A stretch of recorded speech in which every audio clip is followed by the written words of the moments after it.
Ils sont passionnés par la blockchain et ont décidé d'y travailler. Chaque jour, je me dis qu'ils ont fait le bon choix. Behind the Chain vous dévoile les codes pour mieux pénétrer l'univers Web3 et faire vous aussi le bon choix. Je suis Romain Milon, Head of People chez Ternoa et recruteur de passionnés du Web3. Bonjour à tous, très heureux de vous retrouver pour ce nouvel épisode de Behind the Chain. Aujourd'hui, je reçois Floyd. Bonjour Floyd, comment vas-tu ? Bonjour Romain, ça va très bien. Et toi? Bah écoute, en pleine forme, en pleine forme. Alors, je te propose que sans attendre, on commence. Alors, est-ce que tu peux nous dire, première question, qu'est-ce qui t'a donné envie de travailler dans le secteur de la blockchain et des cryptoactifs ?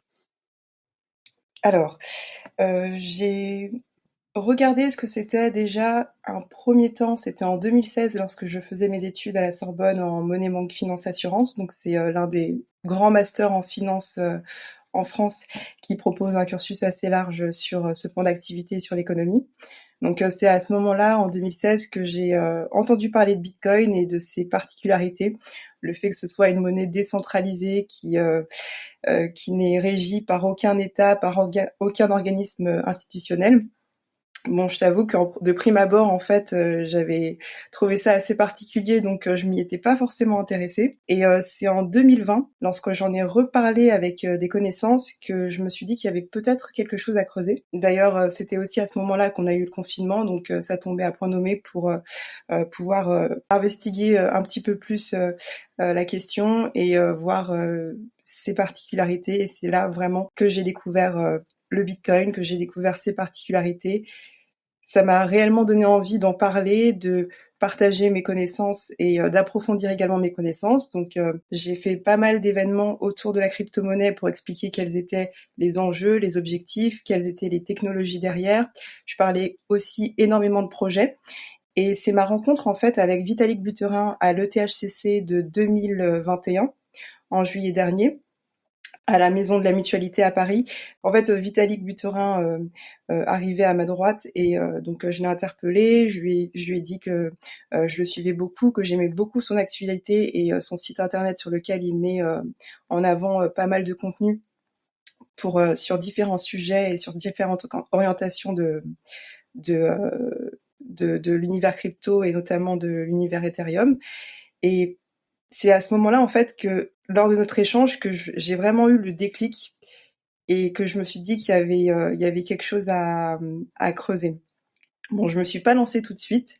C'est juste quelques temps après, lorsque je discutais avec des personnes qui me suivaient depuis un bon bout de temps, que là, je me suis dit qu'il était intéressant de proposer un contenu un petit peu plus différent de ce qu'on a habituellement à l'heure actuelle en crypto, c'est-à-dire de pouvoir circonscrire cette actualité dans l'économie, la politique, la géopolitique et la finance.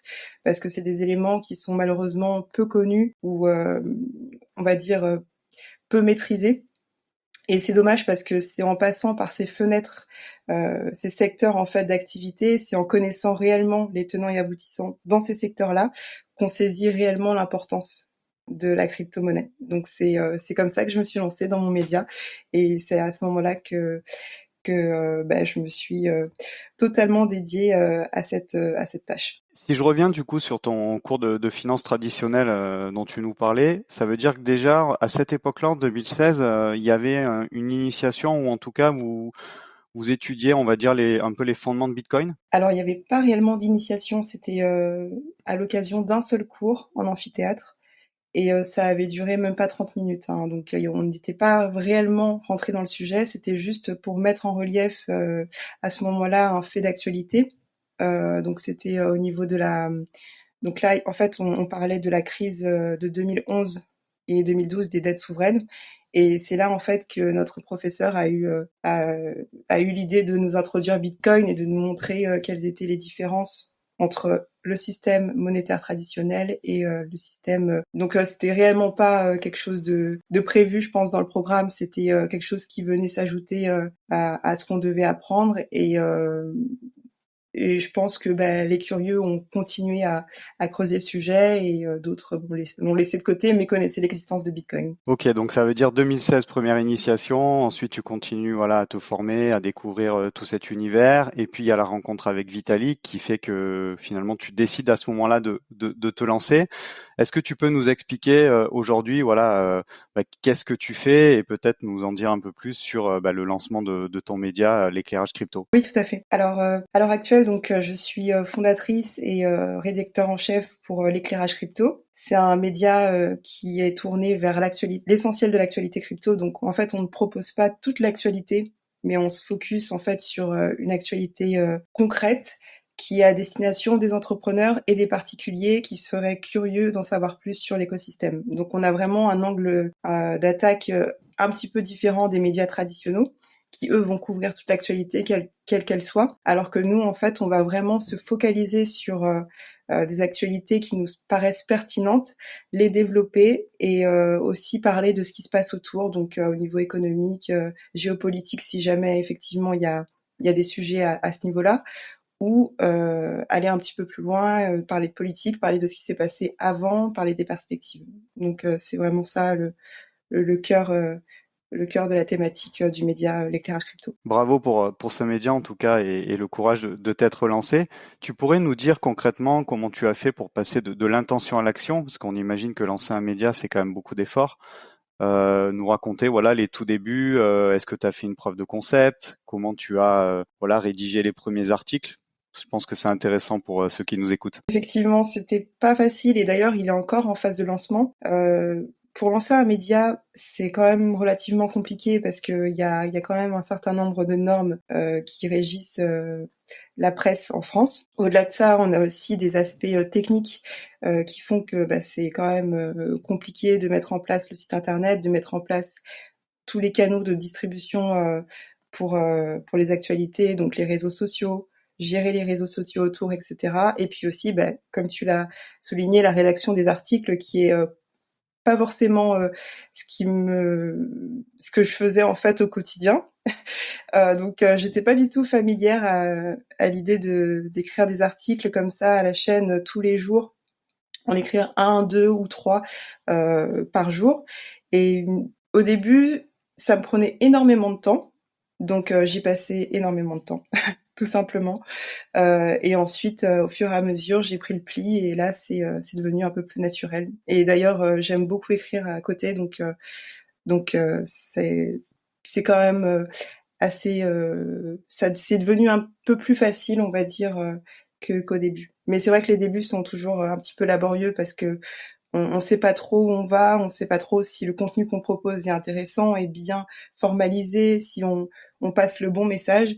Et pour l'instant, en tout cas sur les réseaux sociaux, on a l'impression qu'il y a quand même, voilà, il y a quand même un public qui aime ce que l'on propose, en tout cas dans l'éclairage crypto. Donc ça donne envie de continuer et de développer l'activité par la suite. Tu disais que le milieu des médias était un milieu très codifié. Je voulais savoir finalement comment tu t'étais formé justement à la rédaction d'articles. Est-ce que tu as été coaché? Voilà, comment tu t'y es pris? Non, pas de coaching. Alors moi, j'ai un profil assez particulier. Je suis je suis autodidacte en fait.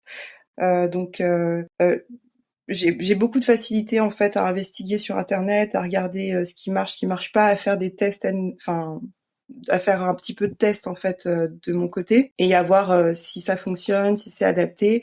Je regarde également beaucoup ce qui se fait sur le marché pour tout simplement m'en inspirer et voir finalement quelles sont les bonnes stratégies à adopter tout simplement. Je pense que c'est un positionnement qui est pris par toutes les personnes qui débutent dans une activité donnée lorsqu'il y a quand même un marché déjà présent. Donc voilà, c'était non, j'ai pas fait de formation pour la rédaction d'articles ni pour la création du site. Concernant ton quotidien, alors je sais que tu as toujours un métier à côté de l'éclairage crypto. Est-ce que tu pourrais nous décrire à quoi ressemblent tes journées et qu'est-ce que tu fais concrètement pour faire vivre ton média? C'est quoi, à quoi ressemble ta journée type? Alors j'ai pas de journée type. C'est d'ailleurs ce qui est un petit peu perturbant et à la fois très enrichissant parce que mes journées ne sont jamais les mêmes, étant donné que je dois jongler entre le média et mon travail actuel. En fait, je m'occupe de mon média lorsque j'ai le temps et lorsque j'ai la possibilité de le faire, on va dire. Et tout ça, ce n'est pas forcément déterminé pour le lendemain. C'est-à-dire que parfois, je vais penser qu'en matinée, je suis quand même relativement tranquille et puis finalement, je vais voir que mon planning fait que je suis bookée toute la journée. Donc, je vais m'y consacrer plutôt en soirée et ça va durer jusqu'à 2-3 heures.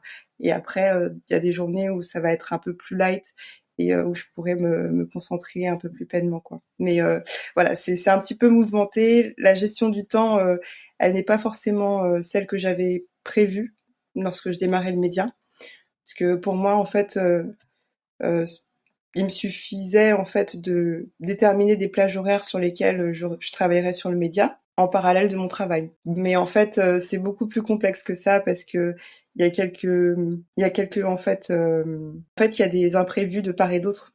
Euh, que ce soit au niveau du média ou au niveau du travail, il y a toujours des imprévus à gérer. Et ces imprévus, voilà, on peut pas les ignorer, on doit les régler quand ils se présentent. Donc forcément, ça bouge un petit peu le planning qu'on s'était fixé à la base. Et ça le fait ça le fait quand même assez souvent. Donc voilà. Aujourd'hui, la grande majorité du coup de l'activité de l'éclairage crypto repose sur tes épaules, j'imagine. Tu as une petite équipe où tu as des freelances qui t'aident sur des sujets comme par exemple le community management, sur la création du site web. Comment tu organises justement ton activité? Effectivement, elle repose essentiellement sur mes épaules. J'ai commencé avec un doctorat en économie au tout début, mais il avait aussi d'autres projets à côté. Donc ça reposait essentiellement sur mes épaules. À l'heure actuelle, j'ai quelques écrivains qui, lorsqu'ils ont le temps, encore une fois, écrivent des articles. Et je me suis aussi reposée sur des acteurs du secteur crypto qui travaillent en fait à l'heure actuelle dans différents pans d'activité pour proposer du coup des analyses sur des faits d'actualité ou proposer des dossiers en fait pour le média. Donc en fait, je m'appuie un petit peu sur mon réseau, on va dire, pour proposer du contenu assez diversifié, mais pour le coup, à l'heure actuelle, le média repose essentiellement sur mes épaules, que ce soit pour le community management, que ce soit la publication des articles, la relecture également, que ce soit aussi la gestion du site. Qu'est-ce qui te fait le plus kiffer dans cette activité de média, voilà? Qu'est-ce qui t'anime et qu'est-ce qui te donne envie d'aller encore plus loin et de pousser encore plus fort demain? Alors, ce qui me fait réellement kiffer, c'est de découvrir des actualités. Franchement, l'univers crypto, c'est un univers super riche où il y a toujours de l'actualité, il y a toujours des rebondissements.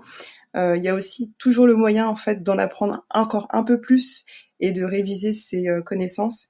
Et je pense que c'est réellement ça que j'apprécie dans ce que je fais à l'heure actuelle. Le fait de pouvoir, en fait, de pouvoir garder mes connaissances, les connaissances que j'ai acquises auparavant. Parce que forcément, lorsque je parle de Bitcoin, je dois revenir un petit peu sur la technologie, expliquer en quoi elle est décentralisée, expliquer un petit peu quelles sont les particularités de cette blockchain-là. Je dois revenir également sur des concepts qui seront utilisés lors de la rédaction des articles. Donc voilà, toutes ces petites choses en fait font que je révise constamment mes connaissances et j'en apprends également un peu plus lorsque je travaille sur des faits d'actualité nouveaux qui concernent des blockchains qui n'ont pas forcément euh, 3-4 ans d'existence. Et là, c'est vraiment challengeant parce qu'il faut rentrer dans la technologie, regarder le white paper, analyser quelles sont ses particularités, les avantages, est-ce qu'il n'y a pas d'autres protocoles ou d'autres blockchains qui sont identiques, pourquoi on l'a créé, enfin voilà. Ce sont toutes ces questions en fait qu'on se pose lorsqu'on rédige un article et qui sont réellement intéressantes pour celui qui le rédige. Dans tes souvenirs, c'est quoi l'article qui t'a donné le plus de difficultés à écrire? J'ai vu notamment là que le dernier article que tu avais publié, c'était sur la réglementation MiCA. Est-ce que ce serait celui-ci ou est-ce que c'est un autre? Si je reprends tous les articles que j'ai publiés sur l'éclairage crypto, ce serait l'article sur Bitcoin et la mise à jour. Je sais pas si tu en as entendu parler, c'était en octobre, entre octobre et novembre 2021, live, enfin en live, en tout cas qui fonctionnait bien. Enfin voilà, on était vraiment sur les chapeaux de roue dans l'écosystème Bitcoin et on a eu cette fameuse mise à jour après, et ça a été l'article le plus difficile à écrire parce que là j'ai dû vraiment mettre la main dans le cambouis, analyser tout ce qui était UTXO, comment étaient faites les transactions. J'ai dû aussi me familiariser sur les problèmes de double écriture au niveau de la blockchain. J'ai vraiment galéré à l'écrire. Je pense que j'ai mis 2 jours à le faire et j'en garde un excellent souvenir parce que je trouve aussi que c'est l'un des articles les plus réussis que j'ai écrit depuis le début. Mais voilà, j'en ai vraiment et je me demandais en fait comment. J'étais vraiment totalement perdue et à de nombreuses reprises, donc je dirais que c'est celui-ci. Qu'est-ce que tu conseillerais à quelqu'un qui a envie de se lancer dans le domaine de la blockchain et l'industrie Web3 en général?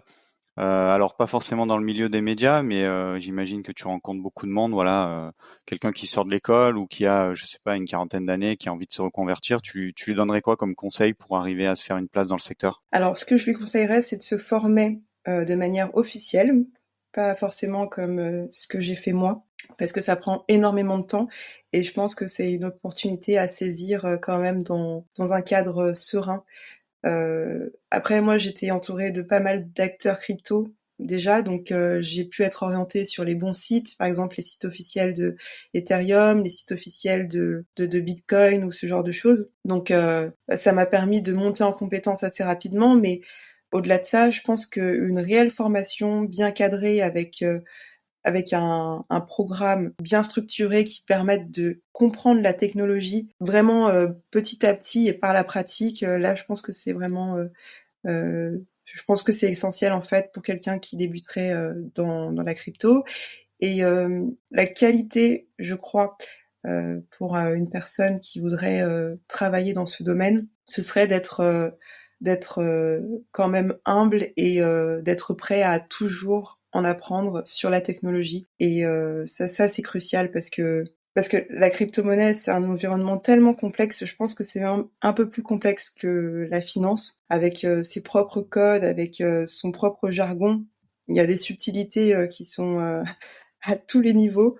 Et je crois que il est important de savoir être patient et de savoir remettre en question ses connaissances afin de vraiment exceller dans ce domaine. Et forcément, la troisième, je pense que de pouvoir connecter avec les acteurs de l'écosystème. Quelle formation ou quelle certification tu recommanderais du coup à par exemple quelqu'un qui a déjà des diplômes mais qui veut vraiment se certifier dans la blockchain?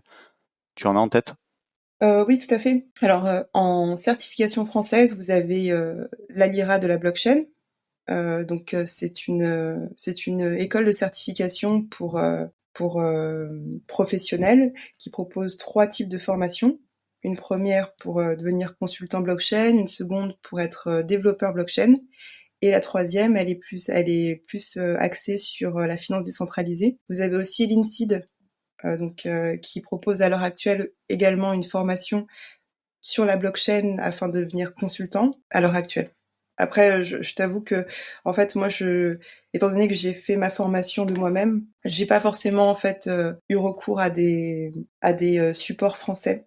Je travaillais essentiellement en fait sur des supports anglais, donc je t'avoue que j'ai pas forcément en fait les noms en fait des certifications en tête. Mais les deux en tout cas me paraissent très très bien. Ok, alors tu me tends une perche sur les supports anglais. Est-ce que tu en as pareil? Est-ce que tu as un ou deux noms en tête qui te reviennent pour lesquels on pourrait partager en lien dans la descriptive de l'épisode? Alors oui, alors pour ma formation, j'utilisais donc la ressource bitsonblocks.net. Donc ça, c'est une ressource où il y a pas mal de contenu sur la blockchain, donc en anglais pour le coup, mais c'est vraiment très instructif parce que donc il y a les bonnes ressources également à voir. Donc par exemple les basiques du Bitcoin et de la blockchain, ils nous donnent des résumés sur pas mal d'ouvrages qui ont été publiés, notamment aux États-Unis. On a une introduction à la blockchain et au Bitcoin. On a une introduction aussi sur tout ce qui est private et public blockchain. Enfin voilà, je trouve que ce blog est vraiment intéressant pour une personne qui veut vraiment comprendre les concepts et aller de l'avant. Et sinon, en fait, il y a aussi les blogs officiels des blockchains comme Ethereum et Bitcoin qui sont des supports très intéressants pour comprendre la technologie. Tout à l'heure, tu nous donnais en conseil qu'il était important de développer son réseau et de participer à des événements. Est-ce que tu pourrais nous donner, je sais pas, le dernier événement et puis un exemple de réseau dans lequel tu es, on va dire, actrice? Alors, je suis pas réellement actrice dans un réseau particulier, c'est juste que j'ai, on va dire, connecté avec pas mal d'acteurs crypto. Et donc, le dernier événement auquel j'ai participé, c'est l'événement de Virtuality sur Paris, où j'ai découvert pas mal de projets au sein de l'event et aussi où j'ai redécouvert aussi pas mal d'acteurs crypto, donc notamment Faustine Fleuret. Il y avait également qui est aussi spécialisé dans l'accompagnement blockchain en France et aussi à l'étranger, à l'international. Voilà, c'est des acteurs que j'ai croisés sur LinkedIn, que je connaissais aussi d'avant, et que je re-rencontre, on va dire, à des événements comme celui-ci. D'ailleurs, je serai le 18 juillet à la Mutualité de Paris au Finance Forum Crypto.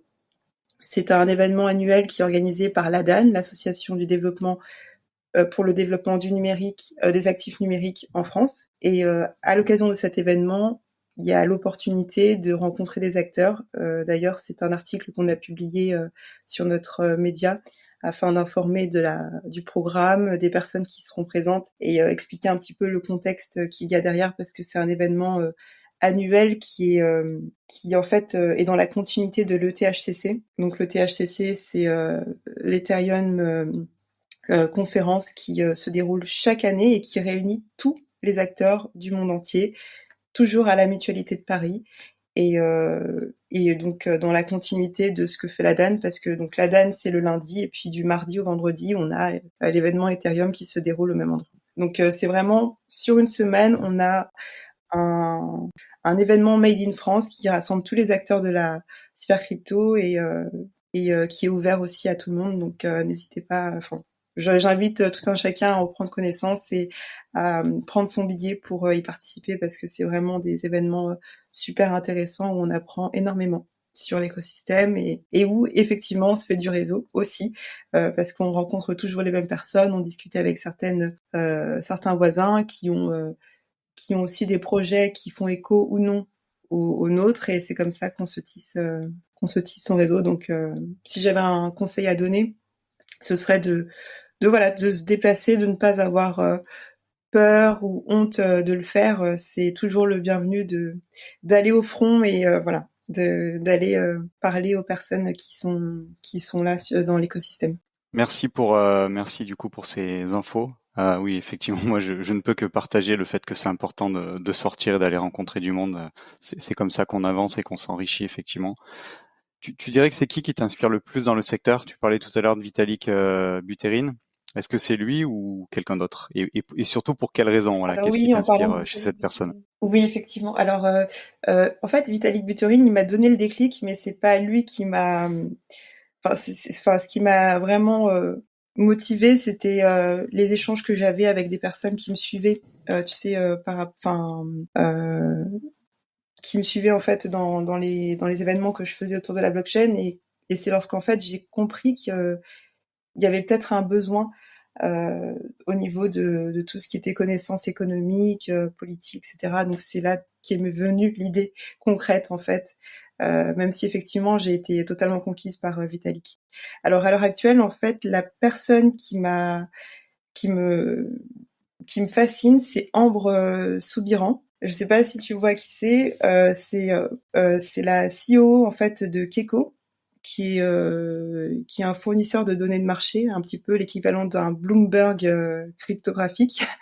Et je l'ai rencontrée à l'occasion de la première édition, d'ailleurs, du forum du Crypto Forum de la DAN, et je l'ai trouvée vraiment incroyable. Elle nous avait parlé de la finance décentralisée. Moi, j'en avais entendu parler, mais je connaissais pas forcément toutes les particularités. Et elle a réussi en fait à nous exposer, plein de notions en 1 heure, quoi. Enfin, j'ai été totalement bluffée.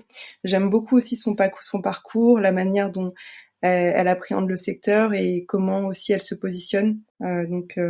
Si je devais nommer une personne, c'est Ambre Soubiran. Il y a aussi Alexandre qui est le cofondateur et directeur de Blockchain Partner et que je trouve vraiment très inspirant. D'ailleurs, j'ai publié l'un de ses manuels, un manifeste pour pour le Bitcoin sur mon média. Il y a également Faustine Fleuret, que je trouve aussi très inspirante parce que avec la DAN, ils font d'énormes choses, ils font vraiment des choses super intéressantes et c'est aussi grâce à eux en fait que j'arrive à comprendre l'écosystème au travers des événements qu'ils organisent chaque année. Merci pour ces noms. Effectivement, tu nous as cité 2 femmes en plus dans l'écosystème, donc voilà, ça montre encore une fois qu'il n'y a pas que Et des pas hommes des dans moindres. cet univers qui peut paraître tech, effectivement. Alexandre, voilà, quand je pose cette question, c'est un nom qui revient souvent. Mais voilà, merci. Et puis bien entendu, on mettra leur nom en descriptif avec le lien vers leur profil LinkedIn. Alors, je sais que tu as un devoir d'indépendance parce que tu gères un média, mais du coup, tu dirais que c'est quoi ton projet coup de cœur du moment ou la technologie que tu trouves intéressante, que tu suis. Enfin, qu'est-ce que tu partagerais? Alors le projet crypto donc il y en a plusieurs bien évidemment, mais celui qui m'a vraiment interpellée, c'est Cosmo, donc dont le token est Atom. C'est en fait une blockchain qui propose un écosystème complet pour la création d'autres blockchains et d'autres applications. Alors, il diffère d'Ethereum parce que l'idée, c'est pas de développer des applications on-chain sur une chaîne principale, donc de développer en fait en somme une application dans la blockchain proposée par le projet, mais c'est de construire en fait un écosystème avec des millions de blockchains interconnectées entre elles pour la création de valeur comme on pourrait le voir sur Ethereum. Par ailleurs, il propose un hub où les développeurs peuvent avoir accès à des ressources et lorsque j'ai lu le projet, j'étais vraiment fascinée parce que donc eux ils ont une empreinte carbone proche de zéro parce qu'ils fonctionnent pas en proof of work. Ils ont une vision vraiment globale et étant donné que je pense que c'est un peu ça, mais étant donné que moi aussi dans mon média j'ai quand même une vision globale parce que j'essaye de parler d'un peu de tout, on va dire. Je pense que c'est pour ça que j'aime aussi ce projet-là, parce qu'il fait un petit peu écho à ce que j'essaye de faire.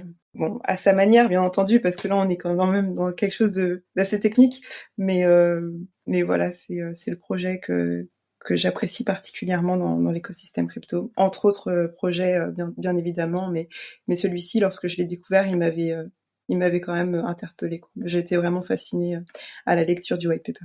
Merci pour le partage. On arrive déjà à la dernière question. Est-ce que tu sais où tu seras dans 10 ans?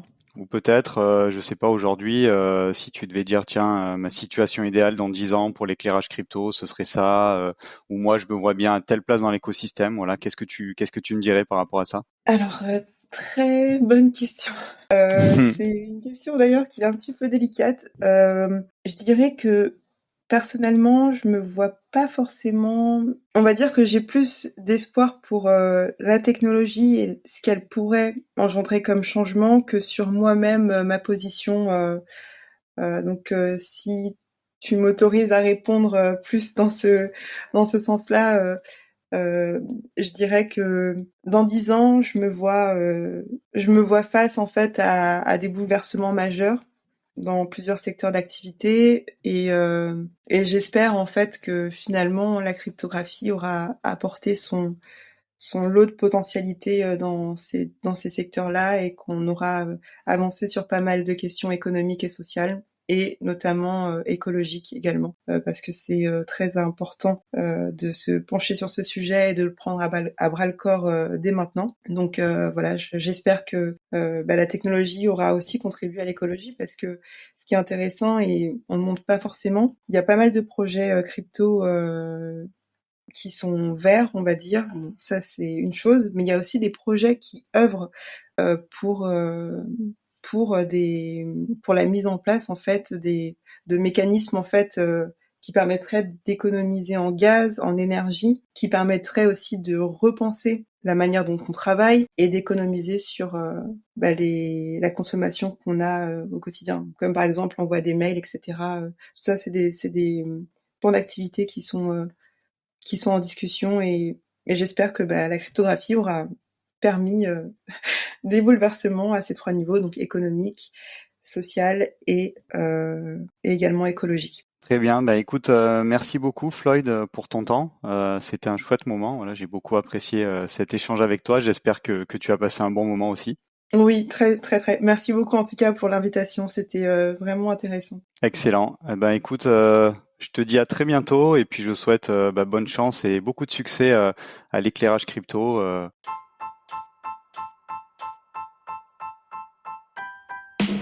Merci d'avoir écouté cet épisode jusqu'au bout. Pour m'aider à propulser ce podcast, je vous invite à me laisser la meilleure note possible ainsi qu'un commentaire sympa. À très vite pour découvrir un nouveau talent du Web3.